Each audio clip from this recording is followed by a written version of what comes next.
Hello! February was actually a pretty good reading month. I managed to finish 9 books and none of them were 2 stars, none of them were 1 star. That's pretty good in my books. There were a couple of 1 and 2 stars last month, so getting better. I'm going to, as always, tell you the books that I read in the order that I read them, and I'm going to start off with 2 books from the same series. So first off, in February I finished off The Invasion of the Tearling and I read The Fate of the Tearling, which are books 2 and 3 in the Queen of the Tearling trilogy.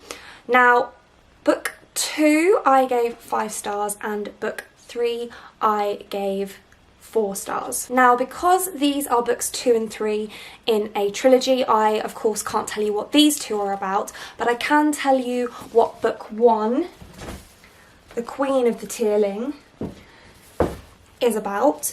That book follows a protagonist named Kelsey, who is heir to the throne of a land called Tyr, and she is fostered by a couple and raised to become the queen and to take the throne, and so she receives tutelage from her foster parents to make her the best queen that she can be. And so she's a very principled person and has a very strong sense of right and wrong. When she reaches the age of 16, it is time... 16? 18. 18, I think. It is time for her to ascend the throne, and the Queen's Guard come to collect her from this cottage in the woods where she has been hiding for her entire life. And as soon as they leave the security of the cottage, she is immediately being chased down by mercenaries who have been instructed to kill her. And that is partly by the Mort Queen, Mort being the, or Mortma being the neighbouring kingdom, who kind of wants to be in charge of everything, and her uncle, the Prince Regent, who is quite enjoying being regent, to be honest, and doesn't really want to give that up.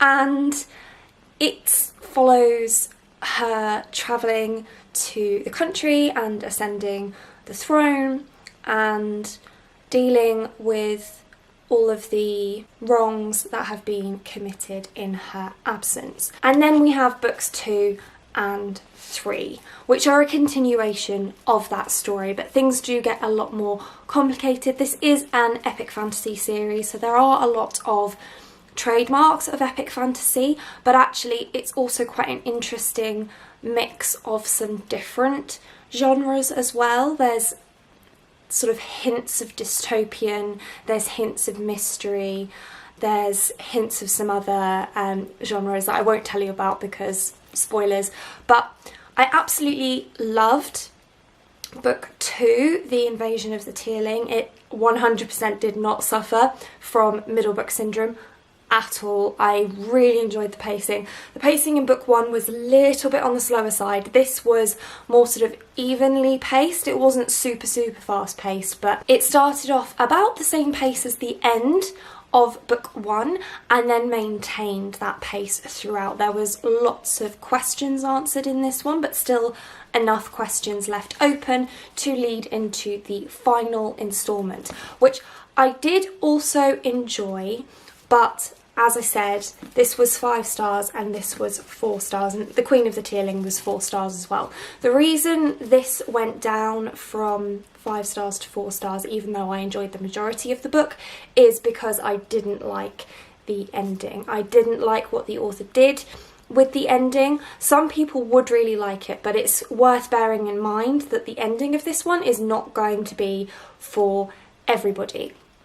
There just wasn't enough finality, in my opinion. We didn't get closure with all of our characters, in my opinion, and it's one of those that's sort of open to interpretation, I suppose, and I'm never a big fan of that kind of an ending. I prefer the author to do the work, to be honest. I'm not an overly imaginative person, and so I prefer the author to have done that imagining for me. So I wasn't overly satisfied with the ending, but otherwise it was a very good book, which is why it was 4 stars rather than 3. Then I read Aristotle and Dante Discover the Secrets of the Universe, and along with The Fate of the Tearling, I read this in a reading vlog, so I will link that for you. I read this in one day and I really enjoyed it. It's a contemporary slice of life coming of age type story, which is a very new genre for me, but I really enjoyed it. Now I will say the reason I read it so quickly is because there is a lot of dialogue. There is still some exposition, but there is an awful lot of dialogue in this one, which I know is not for everyone. So if you're not a fan of dialogue, if you prefer world building or scene setting, then this might not be the one for you. But if you are interested in seeing the growth of characters, mostly through dialogue, sometimes internal narrative as well, I'm including that in dialogue because that was a big feature of this book, then this would definitely be one to check out. I also gave this book 4 stars, and it follows 2 characters named Aristotle and Dante. Aristotle is the protagonist, and one summer he meets Dante and they become very fast friends, and it follows their friendship and Aristotle's relationship with Dante and with his family, and most importantly with himself. And it really is a story of self-discovery, and one that I very much enjoyed. And if you're new to contemporary, I would recommend, because I flew through it relatively quickly, like I mentioned, in a day, so it's not a huge commitment if you're not sure whether contemporary is going to be for you. Next up, I finished Eragon by Christopher Paolini, and this is one that I read on audiobook, and it is a reread. So I read this for the first time when I was probably around 14-15 years old, and it is a fantasy series, and it's a very tropey fantasy series which Christopher Paolini completely puts his hands up to. I think he was about 16 when he wrote this one, and he admits freely that he was very much influenced by Tolkien and Martin and Sanderson and, you know, all those authors that are very pivotal in fantasy writing. And this book follows a boy named Eragon who lives in Carver Hall in a land called Allegasia. And one day when he is hunting in the Spine, which is the mountain range near his home, he discovers a rock that has been magically sent to the Spine. And it transpires that this rock is not a rock, it's actually a dragon egg, and the dragon hatches for him, and he bonds with this dragon, and it follows their adventures dealing with figuring out what it means to be a dragon rider in a world that hasn't seen any new dragon riders for hundreds of years, and who, like in most fantasy, is being ruled by a tyrant who has exterminated the dragon riders and is, by all accounts, not a particularly kind ruler. Now, I enjoyed this reread because of the nostalgia. I think if I was reading this for the first time now, I wouldn't like it. It's not amazingly well written, it's not amazingly original at all, and the plot is fairly straightforward. There isn't anything too complicated about this story, but I did enjoy the reread. I will be continuing on with rereading the rest of the trilogy. I'm not sure that I necessarily loved the audiobook for this one. I feel like the narrators' voices were just a little bit too much for me, but I will carry on with the audiobook experience for rereading this series. It wasn't by any means awful, just not necessarily to my taste. So, I mean, if you're just starting to get into fantasy, then I would recommend this, and maybe listen to a sample of the audiobook if you're interested in that, to see whether it's the kind of narration that you would enjoy. It was a little bit dramatic for me, like I said, but still fine.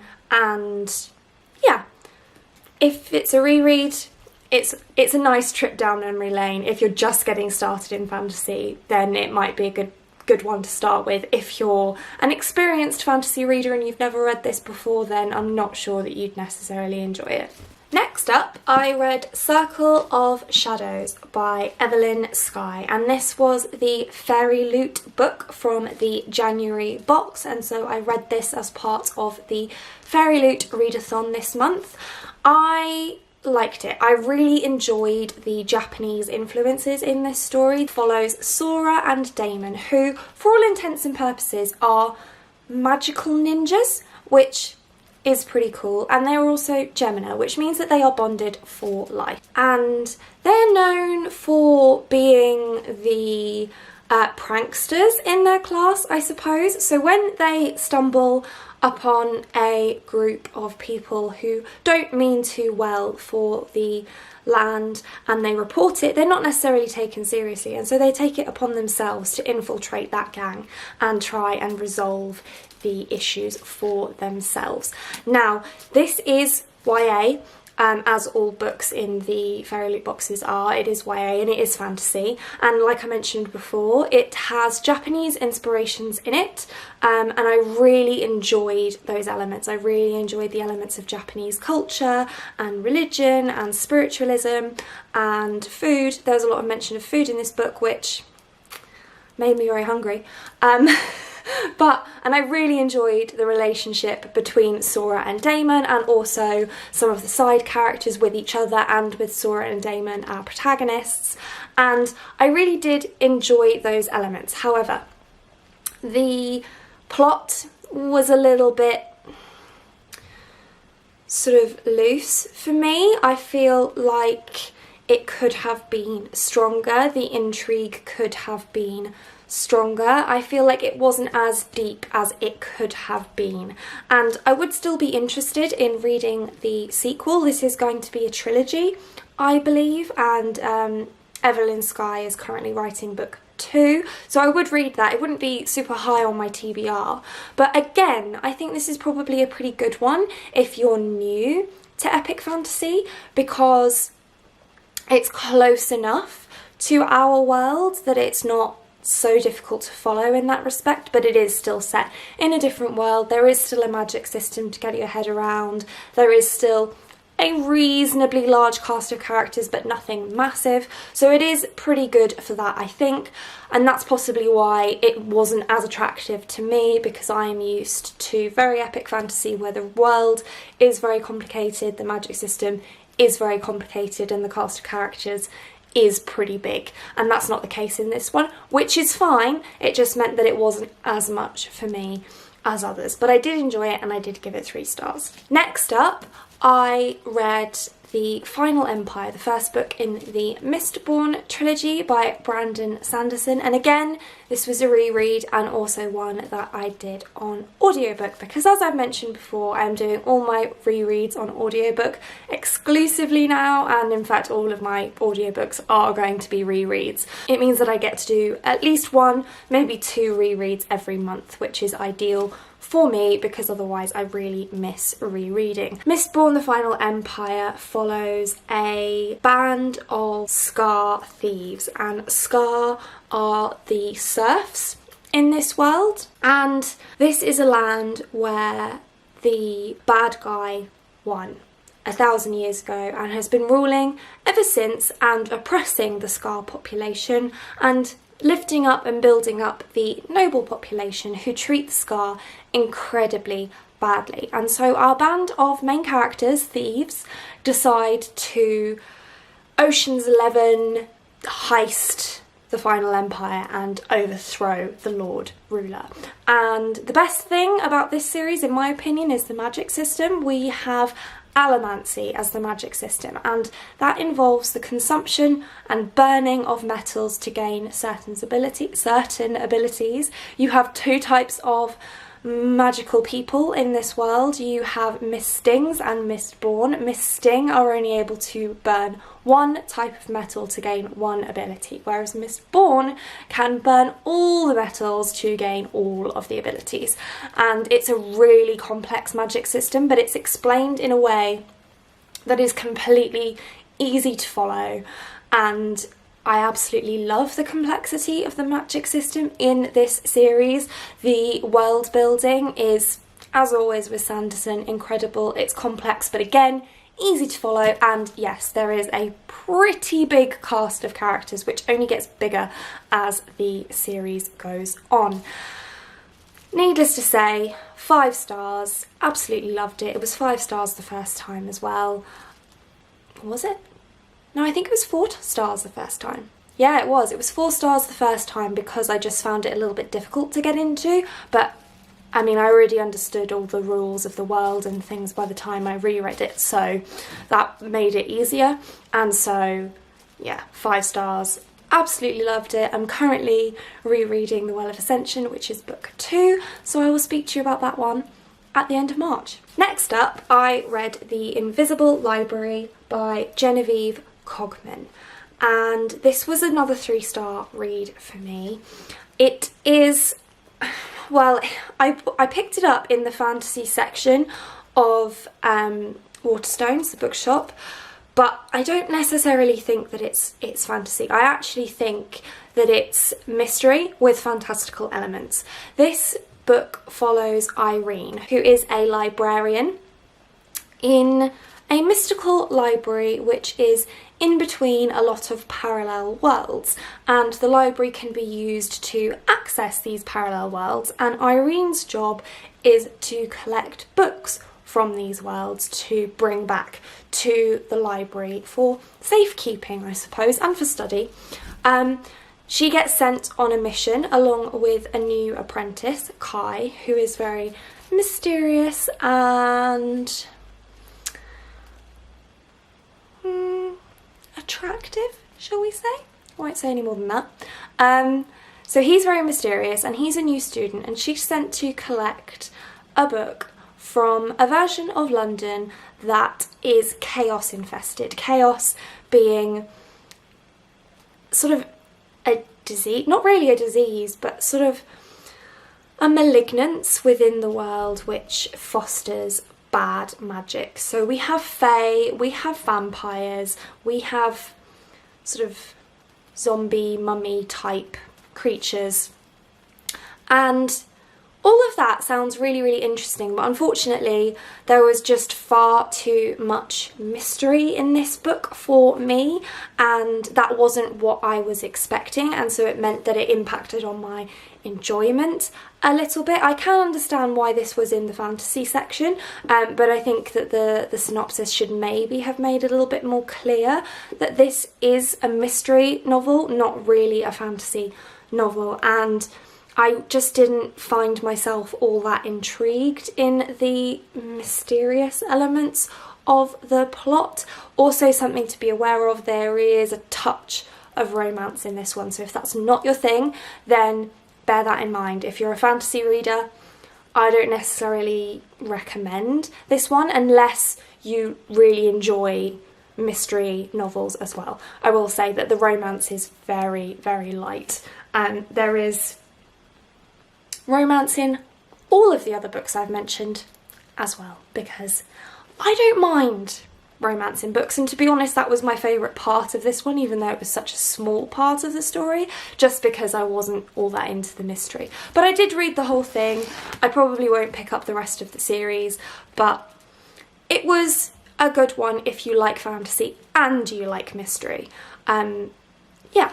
And the last 2 books that I read in February I'm going to talk about together as well, because again they're part of the same series. So that is Fire and Thorns and The Crown of Embers by Ray Carson. And this is a fantasy series that, if you read the synopsis, sounds very, very generic, but it actually took me massively by surprise because it's really very unique and I really, really enjoyed it. I gave book 1 4 stars and book 2 5 stars. I particularly enjoyed book 2, but I obviously can't tell you what book 2 is about, so I'll tell you what book 1 is about. So book 1 follows our protagonist Elisa, who is a princess of the land of Orovale, and at the age of 16 she enters into an arranged marriage to King Alejandro of the neighbouring kingdom of Gioia Dorina. And yes, it is very much a political marriage, and he is quite a bit older than her. But she immediately notices that he is very attractive, and she doesn't see herself that way. She is plus sized, and she's young, and she's inexperienced, and she soon discovers that for him it really is very much a political alliance, and he's not necessarily all that interested in her, and that really disappoints her. And that's where the story starts. And I don't want to tell you where the story goes, because this book really goes in a lot of directions that I was not anticipating whatsoever. There is a lot of theology in this book, not as much in book 2, but there is an awful lot of theology in book 1. Alyssa is the bearer of the Godstone, which is a mystical gemstone which resides in her belly button and gives her a connection to God. And so around that a lot of theology comes up, and she's discovering, as well as what it means to be herself and what it means to navigate this new world that she finds herself in, but also what it means to be the bearer. She's destined for greatness, and she's trying to figure out what that means and what she has to do to achieve that goal. Now, like I mentioned, book 2 was definitely my favourite. Alyssa is a lot more self-assured in this one, and she still has her self-conscious moments, and she still has her personal and emotional and mental things that she needs to deal with. She is far more secure in herself in this book than she is in this book. But like I mentioned, this series just really has taken me by surprise, because I thought it was going to be a pretty generic fantasy story, and actually it's really not. It's rooted in theology in this book, but there is a great deal more political intrigue in this book and in book 3, which I'm currently reading. So far it seems that that's the case. I can't tell you whether it's the case all the way through just yet, but that's the sense I'm getting so far. But actually, I think that this is a really great series. I'm really enjoying it. I read book 2 in like 3 days while I was working, and it didn't take me much longer than that to read book 1. I also have a vlog up where I read book 1, so I'll link that again.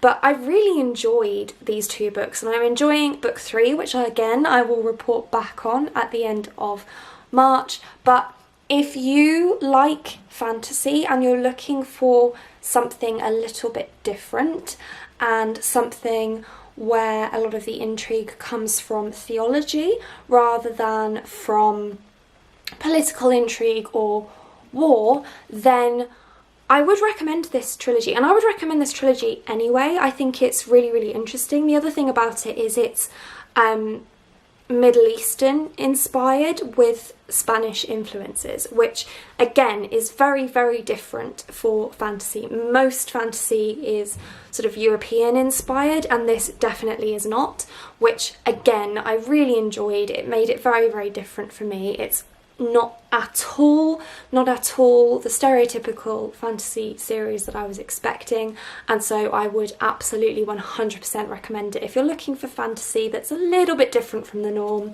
I'd say it's probably on the older end of YA, but still YA,